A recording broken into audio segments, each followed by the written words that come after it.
Oh,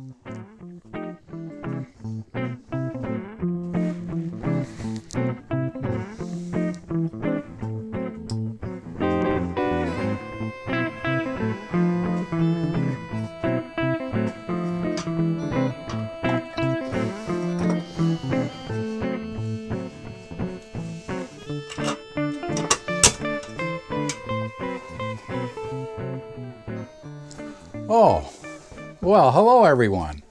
Welcome to my train room, engine room. Welcome to my engine room. Just doing a few battery changes on my father-in-law's 1950s New York Central Railroad lantern. He was a train man. I actually have his hat here. That was Don Sorensen, also a World War II veteran. But I wanted his lamp to work again and to be able to show it off, and it works pretty nicely. But then that's not what I've called you here for today. Today I'm doing the clinic for our Puget Sound Garden Railway Society. We'll hold these in February every year. This is 2020. So this year, I have decided to raise my railroad.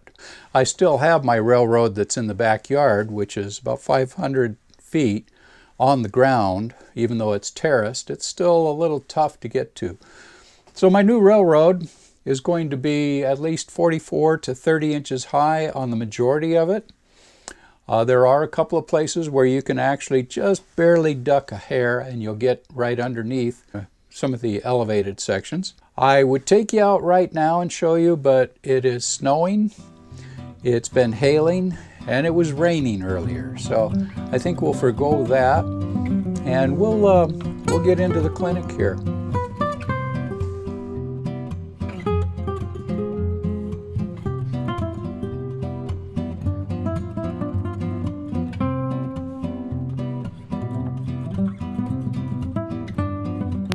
If a lot of you didn't recognize the figure 8 in my introduction video, you'll find that that's Brent Stuvland's. And along with the figure 8, he also had a helix. And a lot of you may not know that Brent actually had a raised portion of his railroad. And building a raised railroad is what I intend to do with Brent's track. Now, I've never been one for planning and drawing out everything. I have an area in the back of my pump house that is heavily wooded. The back of the pump house has a 1-foot overhang on the roof, and there's a 3-foot area where it indents. So I started by setting up some angle braces on the roof supports for the car park area next to the pump house. Taking advantage of the 1-foot overhang of the roof behind the pump house, I set up a 12-inch roadway for 2 tracks. As you can see, I used 2x4s for the back braces, and I used 1/2-inch plywood for the road beds.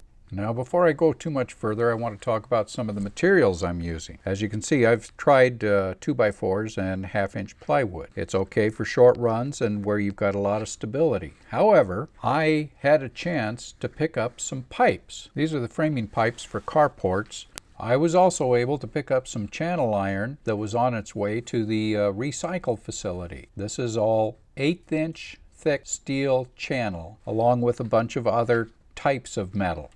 As metal does not bend very easily, I decided to use some plastic again. So I picked up from Lowe's some 1.5 by 5/8 inch plastic strips. And every 8 to 10 inches, I put a spacer to create a ladder. Getting the correct bend to these was a little bit tough, but in the end, I finally did get something that was adequate for making the bends. Unfortunately, these turned out a little expensive. This was about $50 for 2 of these. Some of our new club members are actually building their own railroad using this type of design, so we're curious to see how that comes out. My first job for the raised curves was to dig post holes and set the carport posts in cement. I then took some of the shallow 4-inch wide channel and trimmed the ends so I had a tab on each end that could fit tightly against the carport posts.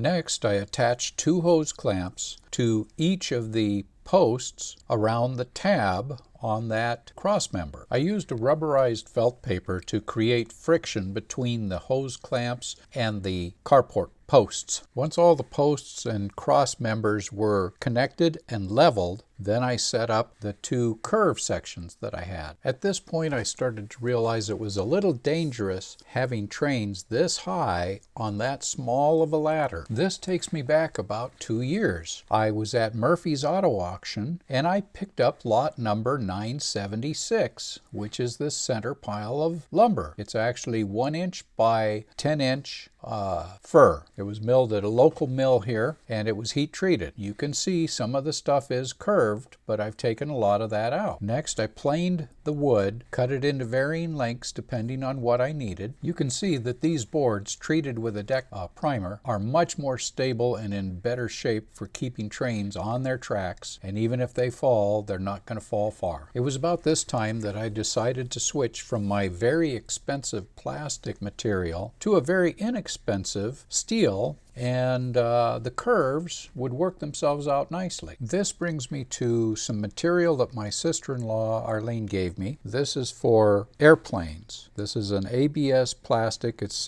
thin. It's approximately 1/16 of an inch thick. By hand, I bent the two ends over a board that I was using, and then I secured everything in place with bolts and nuts.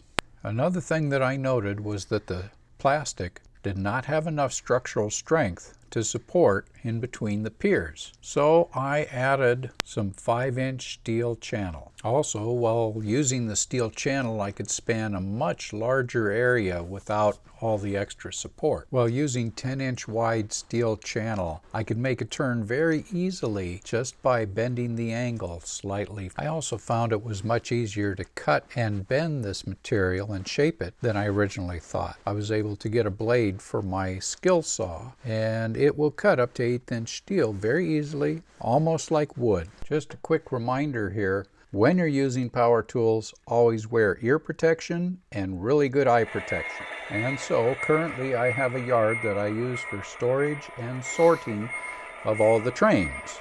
With this yard, I will eventually have the 2 outside lines that you see on the far side, and 3 inside lines which will eventually be inside of a box that I can lock up for storage, and it'll have an upper shelf in it to store extra rail cars on. Next, I built a table 5 feet wide by 16 feet long out of the scrap metal.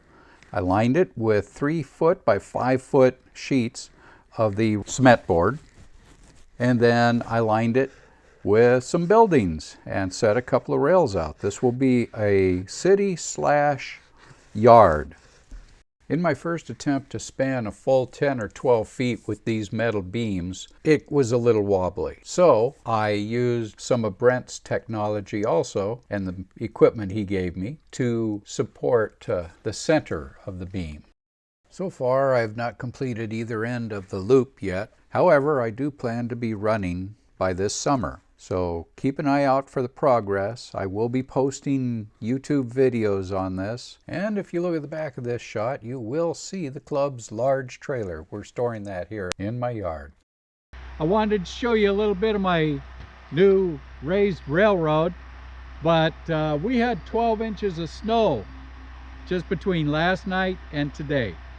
So I'll show you a little bit of snow plowing. I did build finally a snow plow out of a few parts and pieces that I had. So let's go down and take a look.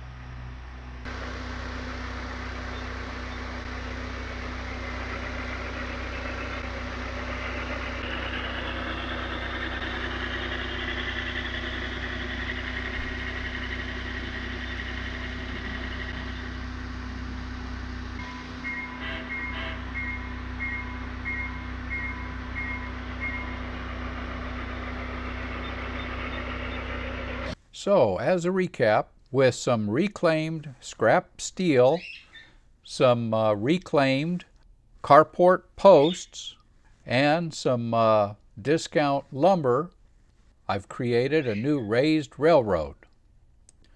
Oh yes, in the process of creating the new raised railroad, I had to move one of my carports, and rather than take it down piece by piece, we used a tractor. So here's a little video for just for the fun of it.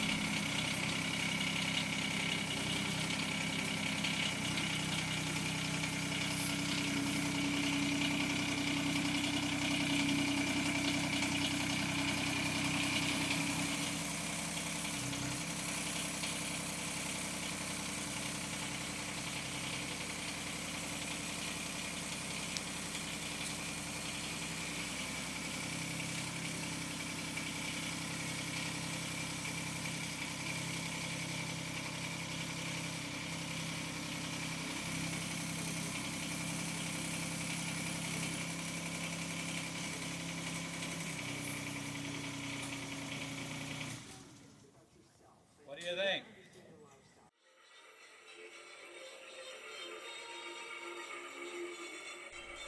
Well, I hope you all enjoyed the clinic, and if you liked the video, please give me a thumbs up. If you haven't subscribed yet, please subscribe, and we'll see you down the rail.